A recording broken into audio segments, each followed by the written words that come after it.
আসসালামু আলাইকুম ওয়া রাহমাতুল্লাহ। দেশ ও প্রবাস থেকে যারা আমাদের ভিডিওগুলো দেখেন তাদের সবার প্রতি রইল অন্তরের অন্তরস্থল থেকে ভালোবাসা। তো আজকে আমরা আমাদের গরুগুলোকে কি পরিমাণে খড় খায় আপনাদের দেখাবো ইনশাআল্লাহ। আপনারা যারা নিয়মিত আমাদের পেজের ভিডিওগুলো দেখেন তারা জানেন যে আমরা শুধুমাত্র খড় এবং দানাদার খাবার খাওয়াই আমাদের গরুগুলো মোটা তাজা করি। আলহামদুলিল্লাহ আপনারা দেখেন যে আমাদের গরুগুলোর গ্রোথ কেমন। আপনারা এখন যে ঘরটা দেখতেছেন এটা হইলো আমাদের ব্রয়লার মুরগির খামার। 2019 সাল থেকে আমাদের এই খামারটা চলতেছিল, কিন্তু এখন আমাদের গরুর ফার্মে অনেক কাজ থাকার কারণে আমরা এই ফার্মে এখন মুরগি উঠাই না। আমাদের নিজের জমির খড় এবং যখন খড়ের বাজার একটু কম থাকে তখনই আমরা খড় কিনে এখানে স্টক করে রাখার চেষ্টা করি, কারণ বছরের একটা শেষ সময়ে দেখা যায় যে খড়ের দাম অনেক বেশি থাকে। তো আলহামদুলিল্লাহ আমাদের এখানে যা খড় আছে আমাদের এই সিজন পার হয়ে যাবে ইনশাআল্লাহ। তো আপনারা যারা খড় এবং দানাদার খাবার খায় গরু মোটা তাজাকরণ করেন তারা সবসময় চেষ্টা করবেন একটা বছরের নির্দিষ্ট সময়ে খড় কিনে রাখার সিজনাল টাইমে, কারণ ওই টাইমটাই খড়ের দাম অনেক কম থাকে। আর আপনারা যারা আমাদের ভিডিওগুলো দেখেন তারা জানেন যে আমরা আমাদের জাতি দিয়ে খড় কাটার চেষ্টা করি সবসময়।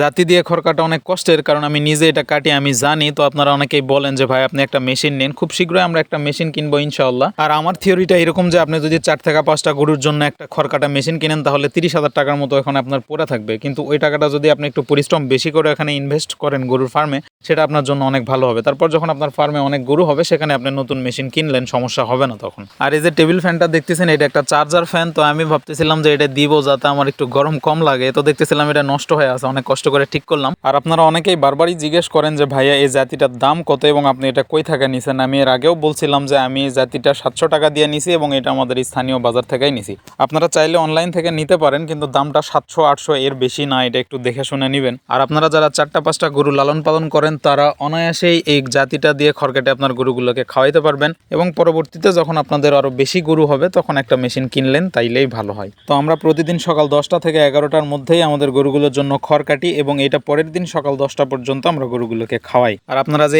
আটিগুলো দেখলেন এগুলো আমাদের এলাকায় আটি বলে, এগুলো আমি কাটলাম 120 আটি, এটা আমাদের 24 ঘন্টা চলবে আলহামদুলিল্লাহ। গতকাল আমি একটা স্টোরি দিয়েছিলাম মুরগির খামারের, আপনারা অনেকেই জিজ্ঞেস করছেন যে ভাই আপনি কি আপনাদের ফার্মে মুরগি উঠাইছেন কিনা। তো এই খামারটা আমার চাচার এবং এখন ওই খামারে আমার চাচাতো ভাই মুরগি উঠাইছে। পড়াশোনার পাশাপাশি আমার চাচাতো ভাই এই কাজগুলো করতেছে, মুরগির ফার্ম প্লাস তার গরুর ফার্ম এগুলো সবকিছু দেখাশোনা করতেছে। এই মুরগিগুলোর বয়স আজকে 17 দিন এবং 17 দিন বয়সে আলহামদুলিল্লাহ 1 কেজির মতো গ্রোথ আসছে। তো আমার যতগুলো চাচাতো ভাই আছে সবাই মোটামুটি ফার্মিং এর সাথে কানেক্টেড এবং তারা পড়াশোনার পাশাপাশি নিজে কিছু করার চেষ্টা করতেছে, নিজের কাছে এটা অনেক ভালো লাগে। আর আমি সবসময় আপনাদের একটা কথা বলার চেষ্টা করি, আমরা যারা মধ্যবিত্ত ঘরের সন্তান আছি তারা যদি এই বয়সটা থাকে এগুলো নিয়ে সিরিয়াস হই তাহলে লাইফে অনেক ভালো কিছু করা সম্ভব। কারণ এইটুক বয়সে যেই ছেলে 5 লাখ টাকার বিজনেস করতে পারবে, 30 বছর বয়সে তার 15 লাখ টাকার বিজনেস অটোমেটিক দাঁড়ায় যাবে। আপনারা এখানে অনেকে হয়তো বলতে পারেন যে এই বয়সটা পড়াশোনা করার প্লাস নিজের লাইফটা এনজয় করার, কিন্তু বিষয়টা এরকম ছোট বয়সে যাদের সফলতার ভূত মাথায় চাপছে তারাই জীবনে ইতিহাস লেখে, এটা একটা চরম লেভেলের সত্য কথা। তো যাই হোক, এখন মেইন কথায় আসি, আমরা আমাদের গরুগুলোকে 3 বেলা খড় খাওয়াই। সর্বপ্রথম আমরা সকালে একবার খড় খাইতে দিই, তারপর দানাদার খাবার খাইতে দিই। দুপুরে আমরা গরুগুলোকে ভালো মতো গোসল করানোর পর তখন একবার খড় এবং সাদা পানি খাইতে দিই। তারপর বৈকালে দানাদার খাবারের পরে সন্ধ্যার দিকে আবার আমরা খড় খাইতে দিই। এই আমাদের 3 বেলায় খড় খাওয়ানোর রুটিন।